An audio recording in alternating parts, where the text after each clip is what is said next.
Hey, what's up guys? Oke guys, di video kali ini gue akan menceritakan seluruh cerita dari film Uncle Peckerhead yang dirilis pada tahun 2020. Film ini diawali dengan memperlihatkan seorang wanita cantik bernama Judy yang sedang bekerja di sebuah toko kue. Judy ini bisa dikatakan sudah lama bekerja di tempat tersebut. Namun suatu hari Judy lebih memilih untuk berhenti bekerja dikarenakan dirinya yang ingin membangun sebuah band rocker. Dalam membangun band itu, Judy tidak akan sendiri, dia akan ditemani oleh kedua temannya yang bernama Max selaku gitaris dan juga Melissa selaku drummer. Mereka bertiga ini memang sengaja berhenti dari pekerjaan lama mereka demi mewujudkan mimpi mereka, yaitu menjadi band rocker terkenal sehingga mereka bisa tampil di berbagai acara musik di seluruh dunia. Untuk mencapai keinginan mereka, tentu mereka harus memulai dari awal. Pertama-tama, mereka harus mencari nama yang bagus dan unik untuk nama band mereka. Setelah berunding, mereka sepakat untuk menamai band rocker mereka dengan nama Benda. Setelah itu, mereka harus melakukan promosi agar Benda bisa semakin dikenal banyak orang. Mereka pun memulai promosi dengan cara melakukan pentas di berbagai tempat.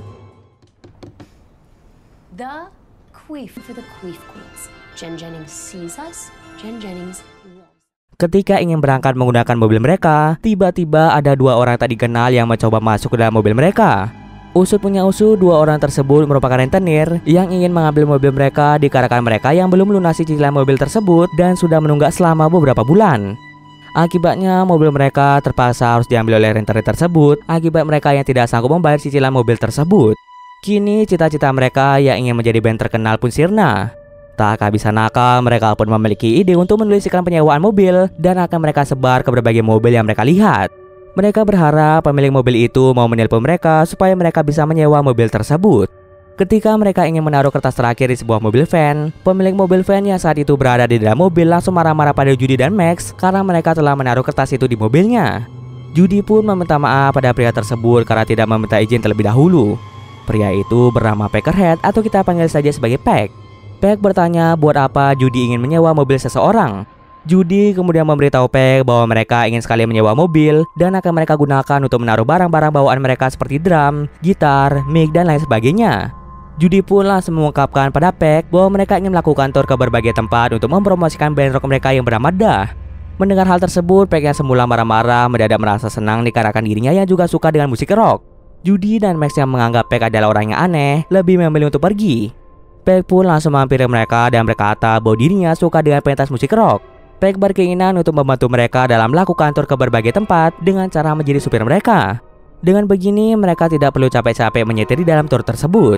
Selain itu, Peck hanya meminta uang bensin serta uang makan saja, jadi mereka tidak akan terlalu dirugikan. Lagi pula, jika Peck dibutuhkan, maka Peck bisa membantu mereka dalam menata panggung. Mendengar hal itu, Judy dan Max pun setuju jika Peck akan menjadi bagian dari mereka.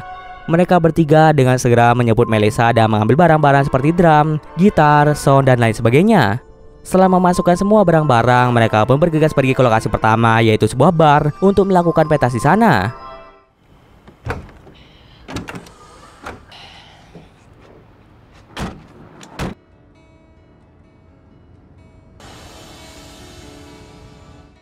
Pemilik bar yang bernama Tom menyuruh Benda untuk tampil pada malam hari untuk menghibur para pengunjung bar tersebut. Mendengar hal itu, Judy dan yang lainnya mulai mempersiapkan semua peralatan untuk mereka tampil nanti. With a Misfits cover. Tak terasa malam pun tiba dan beberapa pengunjung bar pun mulai berdatangan ke tempat tersebut. Setelah jumlah pengunjung dirasa cukup banyak, mereka pun memulai acara dengan menyanyikan beberapa lagu rock ciptaan mereka.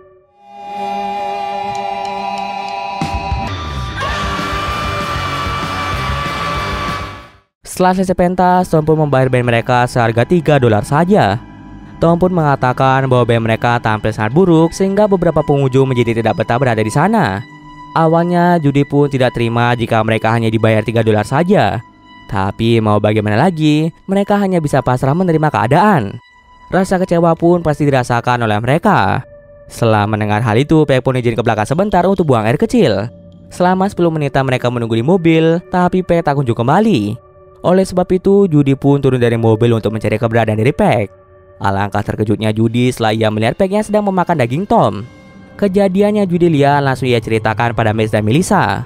Tak bisa lama, Peck pun muncul dengan bercak darah di sekujur tubuhnya. Agar mereka tidak merasa ketakutan, Peck pun mulai menjelaskan semuanya bahwa setiap jam 12 malam dirinya kerap berubah menjadi monster kanibal selama 13 menit. Peck pun meminta maaf pada mereka karena tidak menceritakan hal itu sebelumnya. Pack takut jika dia menceritakan kekurangannya itu, maka tidak akan ada orang yang mau berteman dengannya. Kini Pack merasa senang memiliki teman dan Pack berharap mereka bisa menjalin pertemanan dengan mereka lebih lama lagi.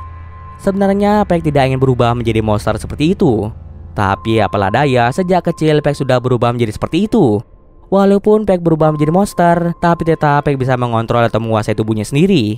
Tiap kali berubah menjadi monster, Pack pasti memiliki hasrat untuk memakan daging manusia. Pack juga menjelaskan tentang cairan yang selalu dia bawa yang katanya cairan itu merupakan penenang agar Pack tidak berubah menjadi monster di tengah malam. Ketika Pack menyuntikkan cairan itu ke dalam tubuhnya, maka Pack akan menjadi tenang dan tidak akan berubah menjadi monster. Kemudian Judy bertanya kenapa hari ini Pack tidak menggunakan suntikan tersebut. Pack pun menjelaskan bahwa dirinya sengaja berubah menjadi monster dan tidak menyuntikkan cairan itu ke dalam tubuhnya agar ia bisa membunuh Tom dengan sadis. Hal itu sengaja dilakukan olehnya karena Pack tidak terima jika mereka hanya dibayar $3 saja.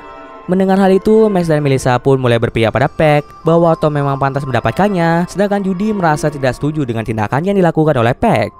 Lalu mereka pun menginap di sebuah penginapan hanya untuk semalam saja.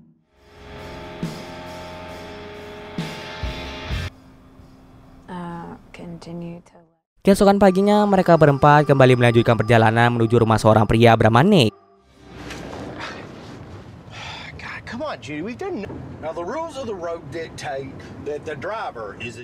Nick ini merupakan anggota grup band rock bernama Peace Face. Sesampai di sana, Nick pun menyambut kedatangan mereka dengan ramah. Di sana, mereka pun mulai berbincang-bincang satu sama lain mengenai cara mengembangkan suatu grup band.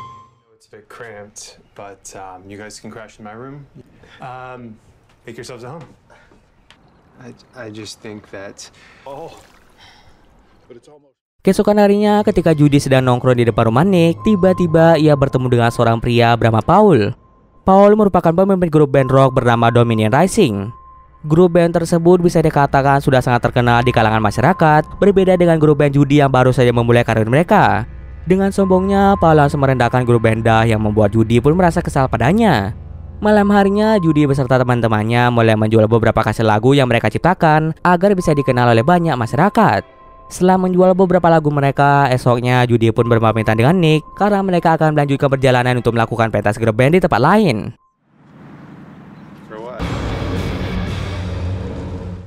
Tak terasa malam pun tiba, mereka pun beristirahat di sebuah tempat. Sebelum beristirahat, Mac, Melissa, dan Pack memutuskan untuk bersenang-senang dan meminum minuman keras. Tapi Judy menolaknya mentah-mentah dikarenakan dirinya yang sudah sangat kelelahan. Keesokan paginya, ketika Judy baru bangun tidur, Judy sangat terkejut setelah melihat Max dan Melissa sedang memandikan Pack yang tubuhnya berlumuran darah. Judy pun bertanya apa yang telah terjadi. Mereka bertiga kemudian menceritakan bahwa tadi malam ada dua orang anak pang yang mabuk-mabukan sambil mendengarkan musik terlalu kencang. Tentu aksi dua pria tersebut sangat mengganggu bagi mereka. Bahkan ketika Max hanya lewat, tiba-tiba dua pria itu malah menghina Max dan melempar Max dengan kaleng minuman. Pack sudah berusaha menegur mereka untuk tidak menghina Max dan juga menyuruh mereka untuk mematikan musik tersebut. Tapi mereka malah menghiraukannya. Merasa geram dengan tingkah dua pria tersebut, Pack pun mematikan musik itu dengan paksa yang membuat dua pria tersebut merasa sangat marah pada Pack. Kebetulan saat itu sudah tengah malam, Pack pun mulai berubah menjadi monster kanibal dan mulai membunuh mereka berdua.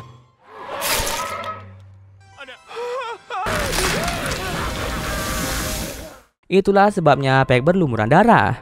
Judy yang mendengar cerita itu merasa sangat tidak setuju jika Pack sengaja membunuh seseorang. Tapi tidak dengan Max dan Melissa. Max dan Melissa malah mendukung tindakan yang dilakukan oleh Pack. Lalu Judy pun menelpon seorang promotor bernama Amir yang akan menjadi kunci kesuksesan band mereka. Amir ini memiliki sebuah panggung besar yang biasanya digunakan oleh band terkenal untuk tampil di sana. Judy pun mulai bertanya apakah di sana ada jadwal kosong yang bisa mereka gunakan untuk tampil atau tidak. Kemudian Judy pun mendapatkan kabar bahagia bahwa besok malam Benda diperbolehkan untuk tampil di panggung miliknya. Ternyata Amir sudah mendengar musik-musik ciptaan Benda dan Amir sangat menyukai semua lagu yang dibawakan oleh Benda. Itulah sebabnya Amir memperbolehkan grup Benda untuk tampil di panggung miliknya. Tidak semua band bisa tampil di panggung miliknya. Amir harus menyeleksi terlebih dahulu mana band yang benar-benar layak tampil dan mana band yang tidak layak. Kemudian mereka berempat segera pergi ke tempat Amir untuk menyiapkan semua peralatan mereka untuk tampil. Sampai di sana, Judy tiba-tiba didatangi oleh Paul yang meminta grup Benda untuk tidak tampil di panggung milik Amir. Lagi dan lagi, Paul merendahkan grup Benda. Walaupun direndahkan seperti itu, Judy dan kawan-kawannya akan tetap semangat dalam menghibur banyak orang dengan membawakan lagu-lagu ciptaan mereka. Sebelum pentas dilaksanakan besok, mereka pun mulai melakukan latihan bersama-sama. Good luck out there, okay? If anyone has a place for us to crash tonight, that'll be most excellent.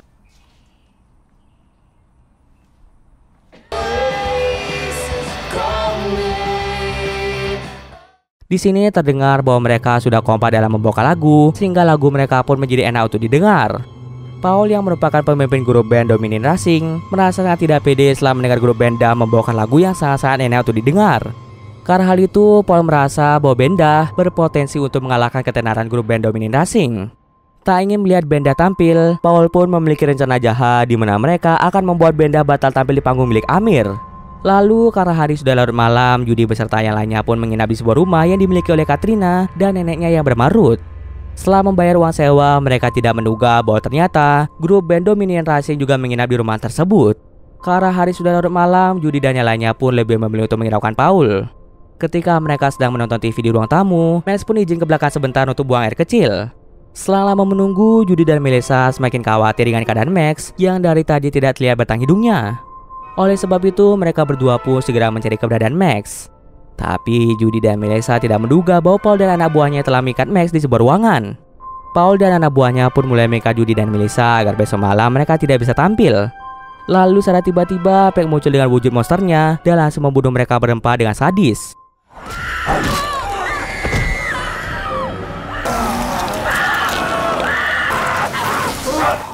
Setelah Peck membunuh mereka, Peck pun membebaskan Judy, Melissa, dan juga Max. Kemudian Peck pun menyandra si pemilik rumah yaitu Katrina dan Ruth agar mereka tidak berbicara pada siapapun mengenai pembunuhan yang dilakukan oleh Peck. Mereka berempat pun segera pergi ke tempat Amir untuk menyiapkan beberapa peralatan untuk mereka tampil nanti malam. Pada akhirnya Judy pun bertemu dengan Amir dan Amir segera menyuruh Judy bersiap-siap untuk tampil nanti malam.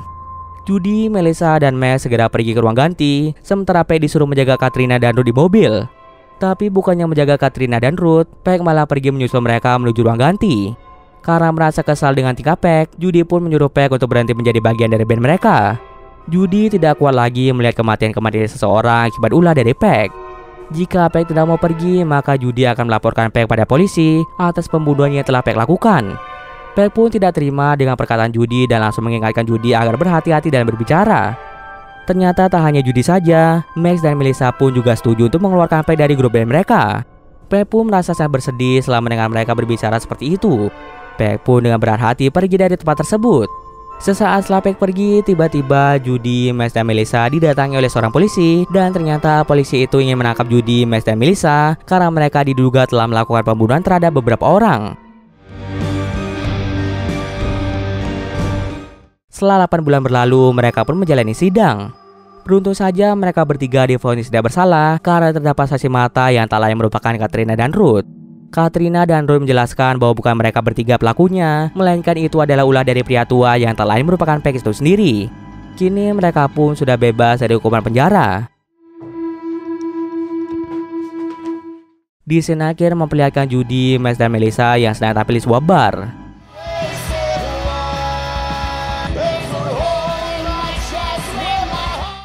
Secara sekilas, Judy melihat Peck yang berdiri di barisan paling belakang.